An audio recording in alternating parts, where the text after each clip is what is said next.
Assalamualaikum warahmatullahi wabarakatuh.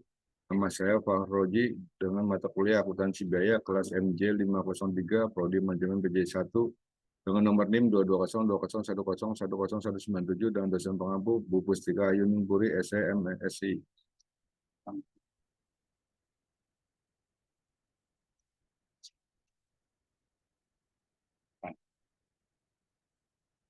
Latar belakang kasus Cybercoffee. Penurunan laba Cybercoffee mengalami penurunan laba secara signifikan yang memicu kebutuhan untuk mengevaluasi dan merumuskan strategi baru untuk tahun 2026.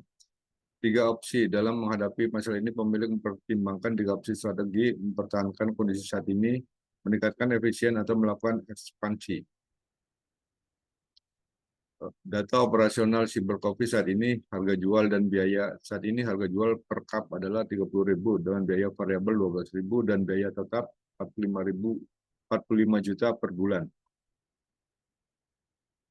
Analisis kondisi saat ini, margin kontribusi. Margin kontribusi per unit Cybercoffee adalah Rp18.000, menunjukkan selisih antara harga jual dan biaya variabel yang efisien. Laba operasi saat ini mencapai 9 juta, menunjukkan profitabilitas yang baik meskipun ada penurunan laba secara keseluruhan. Strategi opsi A, efisiensi biaya untuk laba. Penurunan biaya tetap dengan mengurangi biaya tetap menjadi 40 juta. Laba operasi sedikit menurun, namun risiko finansial menjadi lebih rendah bagi Cybercoffee.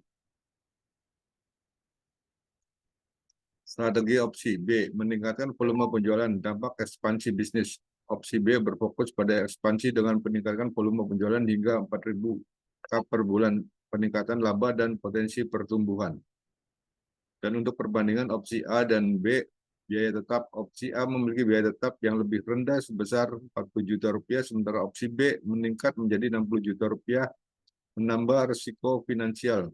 Dengan biaya variabel per cup pada opsi A adalah Rp14.000, lebih tinggi dibandingkan opsi B yang tetap Rp12.000, mempengaruhi margin kontribusi.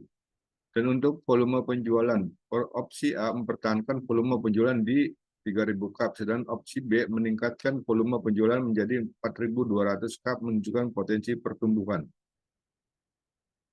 Untuk analisis manajerial opsi, pro dan kontra. Opsi A menawarkan biaya yang lebih rendah yang menghasilkan risiko lebih kecil, namun laba sedikit menurun dibandingkan kondisi saat ini. Pro dan kontra B. Opsi B memiliki potensi laba lebih besar berkat peningkatan volume penjualan, tapi memerlukan investasi lebih tinggi dan membawa risiko finansial yang lebih besar. Untuk rekomendasi strategi ekspansi, pilihan utama opsi B, ekspansi menawarkan yang lebih tinggi dan berkelanjutan bisnis jangka panjang bagi Cybercoffee di tahun 2026. Dan untuk pertumbuhan laba, dengan meningkatkan volume penjualan, opsi B dapat memperoleh keuntungan signifikan, memungkinkan pengembangan lebih lanjut, dan meningkatkan merek di pasar. Rekomendasi strategi pertumbuhan. Opsi B direkomendasikan. Opsi B menawarkan potensi laba lebih tinggi dan pertumbuhan bisnis. Investasi yang lebih besar diimbangi oleh peluang jangka panjang yang lebih baik. Sekian dulu dari saya. Wassalamualaikum warahmatullahi wabarakatuh.